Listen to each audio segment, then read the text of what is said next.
مكنسة أولايدس 2S1 من إصدارات مكانس شاومي التي تتميز بعدة مميزات من ضمنها قوة شفط تصل إلى 3000 باسكال، ويمكنك من خلال التطبيق التحكم بالمكنسة ورسم الخرائط عن طريق ليزر LDS. وكذلك ما يميز المكنسة إصدار أشعة فوق البنفسجية تقضي على الفيروسات والبكتيريا.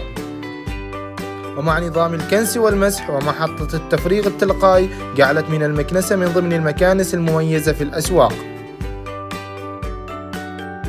وعند رجوع المكنسة للشاحن تقوم بتفريغ الأوساخ بشكل أوتوماتيكي، بعدها تصدر أشعة تقضي على البكتيريا التي تتجمع في الكيس، وكذلك يمكنك تفريغ الكيس كل 30 يوم. مكنسة أولايدس 2S1 اطلبها الآن.